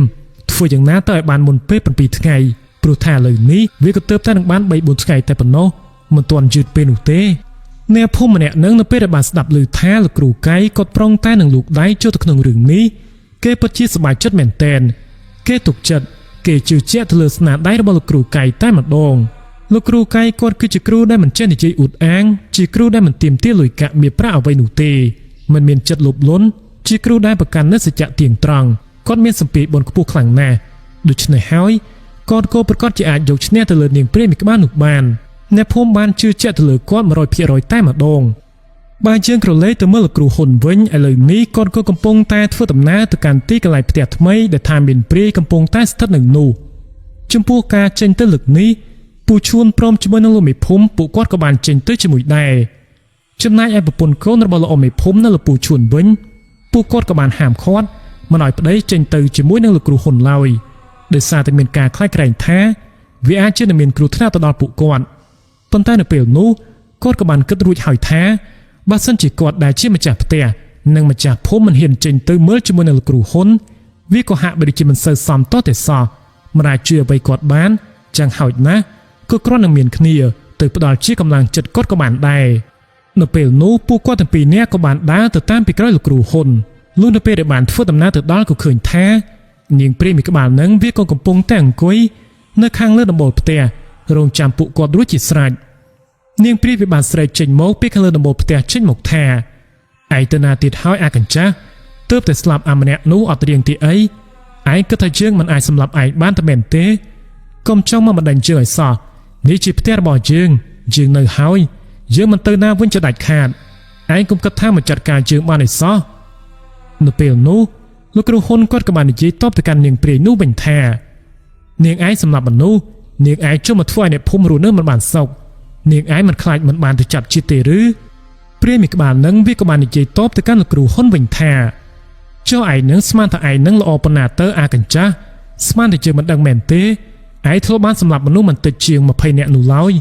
មនុស្សដែលបានស្លាប់ដោយសារតែអំពើរបស់ឯងហើយមិនត្រឹមតែប៉ុណ្ណោះឯងក៏បានធ្វើអំពើធ្វើស្នេហ៍ដាក់មនុស្សសូត្រង់ជាច្រើននាក់ឯងក៏មិនខុសអីពីយើងដែរកុំគិតថាខ្លួនឯងនឹងល្អឲ្យសោះនៅគណៈពេលហ្នឹងលោកគ្រូហ៊ុនគាត់ក៏រៀងដូចជារអៀលចិត្តបន្តិចដែរប៉ុន្តែគាត់ក៏បានតបទៅកាន់នាងព្រាយនឹងវិញថាចាំងហោចណាស់ក៏អញល្អជាងនាងឯងដែរចាំមើលទៅអញនឹងចាប់នាងឯងចូលទៅក្នុងក្អមនឹងឲ្យទាល់តែបានលោកគ្រូហ៊ុនគាត់បាននិយាយហើយគាត់ក៏បានសូត្រសែមនៅមុនវិជារបស់គាត់ដើម្បីធ្វើយ៉ាងណាឲ្យនាងព្រាយមីក្បាលនឹងវាចូលទៅសន្ធិដ្ឋនៅក្នុងក្អមរបស់គាត់ហើយបន្ទាប់មកគាត់ក៏នឹងចងវាទុកដើម្បីប្រើប្រាស់នៅថ្ងៃក្រោយប៉ុន្តែជាអកុសលវិធីនេះវាមិនបាននៅលទ្ធផលអ្វីឡើយនៅគណៈពេលដែលគាត់កំពុងតែសូត្រសែមនៅមុនវិជារបស់គាត់នឹងក៏ស្រាប់តែក្អមរបស់គាត់នោះវាបានបែកជាពីរតែម្ដងវាគឺជាស្នាដៃរបស់នាងព្រាយនឹងឯងបន្ទាប់មកគាត់ក៏ពិតជាមានការខឹងសម្បាខ្លាំងណាស់ហើយគាត់ក៏បានឡើងទៅខាងលើផ្ទះតែម្ដងក៏ព្រោះថានៅពេលនេះនាងព្រាយមីក្បាលនោះវាក៏បានចូលទៅក្នុងផ្ទះនឹងបាត់ទៅហើយលោកគ្រូហ៊ុនគាត់ក៏បាននិយាយថាអ្នកទាំងពីរចាំខ្ញុំនៅទីនេះហើយណាលោកគ្រូហ៊ុនគាត់ក៏បានឡើងទៅខាងលើផ្ទះលុះនៅពេលដែលបានឡើងទៅដល់លោកមេភូមិព្រមជាមួយនឹងពូឈួនគាត់ក៏បានស្ដាប់ឮតែសំឡេងឆ្លោះប្រកែកគ្នាឮតែសំឡេងសុទ្ធមុនវិជាមិនដឹងថាហេតុការណ៍មួយនោះវាកំពុងតែកើតឡើងយ៉ាងណាទៀតនោះទេលុះមួយសន្ទុះក្រោយមកពួកគាត់ទាំងពីរនាក់ដែលកំពុងតែស្ថិតនៅខាងក្រោមពួកគាត់ក៏ពិតជាមានការហួសចិត្តនិងមានការសោកស្ដាយជាខ្លាំងនៅសោកវាក៏ស្រាប់តែលោកគ្រូហ៊ុនគាត់បានខ្ទាតចេញមកទៅតាមបង្អួចតែម្ដងគឺគាត់បានខ្ទាតធ្លាក់ចុះមកខាងក្រោមផ្ទះយ៉ាងគួរឲ្យអាម៉ាស់មុននេះបន្តិចវាក៏មានសភាពអ្វីមួយយ៉ាងបានច្បាច់ករបស់គាត់ហើយក៏បានរុញគាត់ឲ្យធ្លាក់ចុះមកខាងក្រោមលុះនៅពេលដែលគាត់បានធ្លាក់ចុះមកហើយគាត់ក៏បានបាក់ដៃខាងស្ដាំហើយនឹងបាក់ជើងថែមទៀតផងលោកគ្រូហ៊ុនគាត់ក៏បានដាច់ខ្យល់ស្លាប់ភ្លាមនៅនឹងកន្លែងពួកគាត់ទាំងពីរនាក់ពិតជាមានអារម្មណ៍ផាត់ភ័យខ្លាំងណាស់ពួកគាត់នៅពេលនោះក៏បានរត់យ៉ាងលឿនរហ័សសម្ដៅចូលទៅក្នុងភូមិវិញលុះនៅពេលដែលរត់ទៅដល់អ្នកភូមិដែលកំពុងតែរងចាំនៅដំណឹងល្អនេះពួកគាត់ក៏មានការហួសចិត្តខ្លាំងណាស់ដោយសារតែមិននឹកស្មានទោះតែសោះថាលោកគ្រូហ៊ុនដែលជាគ្រូដ៏ខ្លាំងពូកែម្នាក់គាត់ក៏បែរជាចាញ់នៅក្រោមស្នាដៃរបស់នាងព្រាយមីក្បាលនឹងទៅវិញលុះនៅពេលដែលបានដឹងអញ្ចឹងហើយពួកអ្នកភូមិក៏បាននាំគ្នាបិទទ្វារបិទបង្អួចមិនមាននរណាហ៊ានចេញទៅក្រៅផ្ទះទៀតនោះទេនៅពេលដែលបានឃើញថាលោកគ្រូហ៊ុនគាត់បានចាញ់នៅក្រោមស្នាដៃរបស់វាបែបនេះនាងព្រាយមីក្បាលនោះវាក៏បានធ្វើដូចជាពេលរដងយ៉ាងអញ្ចឹងវាបានហោះទៅវិញទៅមកនៅក្នុងភូមិវាបានទៅនៅពីលើដើមអំពិលដ៏ធំមួយដើមហើយបន្ទាប់មកវាក៏បានស្រែកចេញមកថាពួកឯងចង់រកគ្រូអាគមមកកំចាត់យើងតែមែនទេមិនអាចឡើយបើសិនជាយើងសម្លាប់គ្រូបានតែម្នាក់ទៀតស្រុកភូមិរបស់ពួកឯងនឹងរស់នៅមិនបានសេចក្តីសុខស្រួលនោះឡើយភូមិរបស់ពួកឯងនឹងត្រូវបានគ្រប់គ្រងទៅដោយយើងពួកឯងមិនអាចរស់នៅបានទេចាំមើលទៅយើងនឹងមិនដេញពួកឯងឲ្យចេញពីស្រុកភូមិមួយនេះ ឲ្យអស់តែម្ដងលុះរហូតឈានមកដល់ពេលព្រឹកឡើងដំណឹងនៃថាលោកគ្រូហ៊ុនបានចាញ់នឹងព្រាយនោះវាក៏បានលេចលឺទៅដល់តំបន់នោះតែម្ដងហើយសូម្បីតែលោកគ្រូកៃគាត់ក៏បានដឹងដែរចំពោះហេតុការណ៍ដែលបានកើតឡើងកាលពីពេលយប់មិញនេះលោកគ្រូកៃគាត់ក៏បានធ្វើសមាធិមើលផងដែរចំពោះការដែលលោកគ្រូហ៊ុនកំពុងតែធ្វើការប្រយុទ្ធតស៊ូជាមួយនឹងវិញ្ញាណព្រាយប៉ុន្តែគ្រប់យ៉ាងវាក៏ដូចជាអ្វីដែលគាត់បានគិតយ៉ាងអញ្ចឹងគឺថាលោកគ្រូហ៊ុនគាត់មិនអាចទៅរួចជាមួយនឹងនាងព្រាយមួយក្បាលនោះបានឡើយសមត្ថភាពរបស់គាត់មិនអាចទៅរួចជាមួយនឹងវានោះទេហើយនៅទីបំផុតគាត់ក៏ត្រូវបាននាងព្រាយមួយក្បាលនឹងចាត់ការទៅលើគាត់វិញបន្ទាប់មកទៀតលោកគ្រូកៃគាត់ក៏បានធ្វើដំណើរទៅកាន់ទីនោះទាំងព្រឹកតែម្ដងនៅម៉ោងប្រហែលជា6ព្រឹកលោកគ្រូកៃគាត់ក៏បានជិះសេះសំណើទៅកាន់ទីកន្លែងភូមិឈើត្រែងចំពោះអ្នកភូមិដែលរស់នៅក្នុងភូមិជាមួយនឹងលោកគ្រូកៃនៅពេលដែលបានឃើញគាត់ធ្វើដំណើរចេញមកបែបនេះពួកគាត់ក៏អាចជាបានដឹងហើយក៏ព្រោះថាលោកគ្រូកៃគាត់បានប្រាប់ទៅកាន់បរិសម្នាក់នោះថាគាត់នឹងធ្វើដំណើរទៅកាន់ទីកន្លែងភូមិឈើត្រែងបើសិនជាលោកគ្រូហ៊ុនទៅមិនរួចនោះទេគាត់ក៏នឹងមិនបណ្ដោយឲ្យនាងព្រាយមួយក្បាលនោះវាសម្រាប់គ្រូអាគមបានរហូតដល់3នាក់នោះទេលុះនៅពេលដែលគាត់បានធ្វើដំណើរទៅដល់អ្នកភូមិនៅទីនោះក៏ពិតជាមានការភ្ញាក់ផ្អើលខ្លាំងណាស់វត្តមានរបស់លោកគ្រូកៃនេះវាមិនមានអ្នកភូមិណាម្នាក់ស្គាល់ច្រើននោះទេគឺមានតែបរិសម្នាក់ដែលរស់នៅក្នុងភូមិតែប៉ុណ្ណោះបរិសម្នាក់នោះគាត់មានឈ្មោះតាភៈអាយុរបស់គាត់ក៏ប្រហែលជា35ឆ្នាំគាត់ធ្លាប់បានទៅលេងស្រុកភូមិដែលលោកគ្រូកៃរស់នៅហើយមិនត្រឹមតែប៉ុណ្្នឹងទេគាត់ក៏បានដឹងអំពីសាវតារបស់លោកគ្រូកៃថែមទៀតផងចំណែកឯអ្នកភូមិរួមទាំងលោកមេភូមិពួកគាត់ម្នាក់មិនបានដឹងនោះទេថាតើបរិសម្នាក់ដែលកំពុងតែជិះសេះចូលមកនឹងគាត់គឺជានរណាមកពីខាងណានោះទេហេតុអ្វីបានជាចូលមកនៅក្នុងភូមិមួយនឹងនៅក្នុងស្ថានភាពបែបនេះទៅវិញមានតែលោកពូភ័ក្រតែម្នាក់ប៉ុណ្ណោះនៅពេលនោះលោកពូភ័ក្រគាត់ក៏បានរត់សម្ដៅទៅទទួលលោកគ្រូកៃយ៉ាងរាក់ទាក់គាត់បាននិយាយថាលោកគ្រូតើលោកគ្រូមកដើម្បីកម្ចាត់មីព្រាយមួយក្បាលនឹងតើមែនទេលោកគ្រូមកជួយពួកខ្ញុំកម្ចាត់ព្រាយនឹងតើមែនទេរំពេចភ្លាមនោះលោកគ្រូកៃគាត់ក៏បាននិយាយថាត្រូវហើយគឺខ្ញុំមកដើម្បីកម្ចាត់នាងព្រាយនោះឲ្យបងប្អូនលោកគ្រូកៃគាត់ក៏បានសម្លឹងមើលទៅលើសភាពសាកសពរបស់លោកគ្រូហ៊ុនដែលអ្នកភូមិកំពុងតែរៀបចំដាក់នៅខាងលើរទេះគោរៀបតែនឹងបញ្ជូនយកទៅឲ្យសាច់ញាតិបងប្អូនរបស់គាត់នៅពេលនោះលោកគ្រូកៃគាត់ក៏បានហាមឃាត់ហើយគាត់ក៏បានដើរឡើងទៅខាងលើរទេះគោនោះបន្ទាប់មកគាត់ក៏បានបើកក្រណាត់មើលសាកសពរបស់លោកគ្រូហ៊ុននៅពេលនោះគាត់ក៏បានឃើញថាសាកសពនេះលោកគ្រូហ៊ុនគាត់ក៏កំពុងតែបើកភ្នែកបន្ទាប់មកគាត់ក៏បានយកដៃទៅបិទភ្នែកឲ្យលោកគ្រូហ៊ុនវិញបន្ទាប់មកទៀតក៏មិនដឹងថាគាត់បានសូត្រសែបនៅមុនវិជាអ្វីនោះទេមុនគាត់បានផ្លុំទៅលើសាកសពមួយនឹងនេះក៏ប្រហែលជាគាត់មានវិធីរបស់គាត់ហើយតាមមើលទៅអ្នកភូមិភាគច្រើនពួកគាត់ក៏មិនសូវជារវីរវល់ជាមួយនឹងលោកគ្រូកៃនឹងនោះទេពួកគាត់ក៏ប្រហែលជាបានគិតថាលោកគ្រូម្នាក់នេះគាត់មិនពូកែអ្វីឡើយលុះនៅពេលដែលលោកគ្រូម្នាក់នេះបានមកកម្ចាត់ព្រាយមួយក្បាលនឹងគាត់ក៏ច្បាស់ជានឹងត្រូវចាញ់នៅក្រុមស្នាដៃរបស់នាងព្រាយមួយក្បាលនឹងដូចជាលោកគ្រូចំនួន2នាក់មុនចឹងអញ្ចឹងពួកគាត់បានគិតថាលោកគ្រូផាន់ជាមួយនឹងលោកគ្រូហ៊ុនពួកគាត់ពូកែខ្លាំងដល់កម្រិតនេះទៅហើយក៏បែរជានៅតែមិនអាចទៅរួចមិនអាចធ្វើអ្វីនាងព្រាយមួយក្បាលនឹងបានចុះទម្រាំតែលោកគ្រូកៃម្នាក់នេះនៅពេលនោះលោកពូភ័ក្រគាត់ក៏បានអញ្ជើញលោកគ្រូកៃឲ្យឡើងទៅខាងលើផ្ទះរបស់គាត់ទៅដល់ហើយគាត់ក៏បានឲ្យប្រពន្ធកូនរៀបចំបាយទឹកឲ្យលោកគ្រូនិងបានប្រាប់អំពីសាវតារបស់លោកគ្រូកៃទៅកាន់ប្រពន្ធកូនរបស់គាត់បន្ទាប់មកលោកមេភូមិព្រមជាមួយនឹងលោកពូឈួនពួកគាត់ក៏បានធ្វើដំណើរទៅកាន់ទីកន្លែងផ្ទះរបស់ពូភ័ក្រផងដែរពួកគាត់បានចេញទៅដល់ទីនោះហើយក៏បានដាច់ចិត្តសាកសួរថាតើលោកគ្រូម្នាក់នេះគាត់ពូកែយ៉ាងណាដែរជានរណាមកពីខាងណាទៅរំពេចភ្លាមនោះពូភ័ក្រគាត់ក៏បាននិយាយថាលោកគ្រូម្នាក់នេះគាត់មិនមែនជាគ្រូធម្មតានោះទេហើយក៏ជាអ្នកដែលមានសមត្ថភាពខ្លាំងពូកែណាស់នៅខាងផ្នែកមន្តវិជ្ជាគាថាអាគមលុះនៅពេលដែលបាននិយាយគ្នារួចរាល់ហើយនោះពួកគាត់ក៏បានត្រឡប់ទៅផ្ទះវិញលុះរហូតឈានមកដល់ពេលរសៀលលោកមេភូមិព្រមជាមួយនឹងពូឈួនពួកគាត់ក៏បានធ្វើដំណើរទៅកាន់ទីនោះម្ដងទៀតនៅពេលដែលបានទៅដល់ម្ដងទៀតពួកគាត់ក៏បាននិយាយអំពីតម្លៃចំពោះការដែលនរណាអាចមានសមត្ថភាពបង្ក្រាបនាងព្រាយមួយក្បាលនោះបាននៅពេលនោះលោកគ្រូកៃគាត់ក៏បាននិយាយថាគាត់មិនដែលខ្វល់ខ្វាយអំពីរឿងលុយកាក់រឿងមាសប្រាក់អីនឹងនោះទេរឿងដែលសំខាន់នោះគឺថាគាត់នឹងកម្ចាត់ព្រាយមួយក្បាលនឹងឲ្យទាល់តែបានបន្ទាប់មកលោកគ្រូកៃគាត់ក៏បានធ្វើដំណើរទៅកាន់ទីកន្លែងផ្ទះថ្មីរបស់ពូឈួន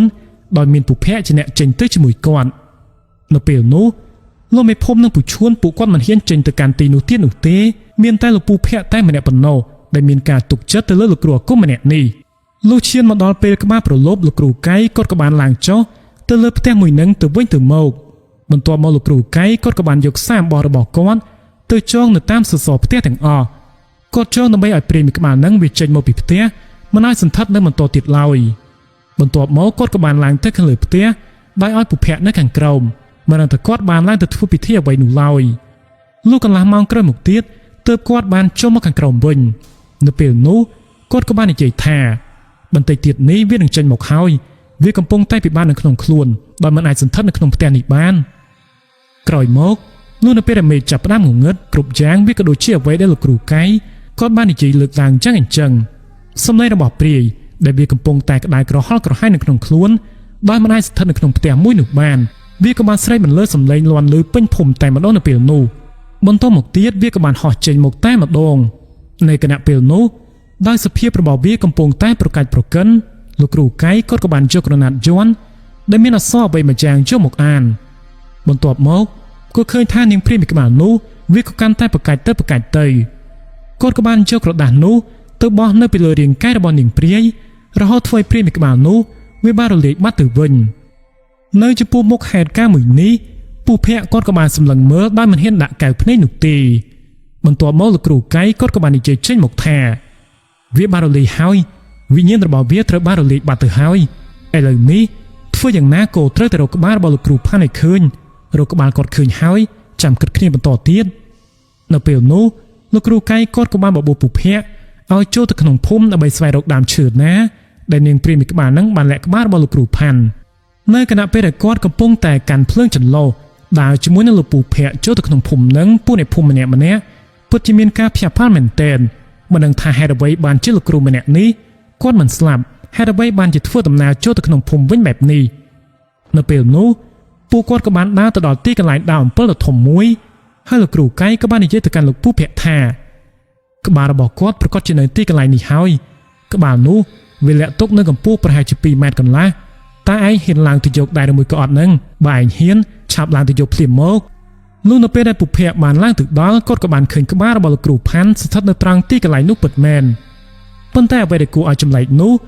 គឺថាក្បាលរបស់លោកគ្រូផាន់វាក៏បានជាមិនមានសភាពស្អុយរលែរលួយទៅវិញហើយវាក៏មិនមានធំក្លិនស្អុយអ្វីទាល់តែសោះបន្ទាប់មកលោកពូភ័ក្រគាត់ក៏បានទម្លាក់ចុះមកហើយគាត់ក៏បានចុះមកតាមក្រោយ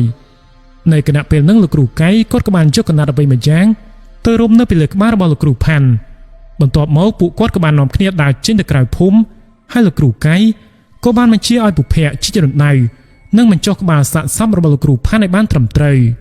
លុះក្រោយមកបន្ទាប់ពីបានរៀបចំធ្វើពិធីបញ្ចុះសាកសពរបស់លោកគ្រូផាន់រួចរាល់ត្រឹមត្រូវហើយនោះ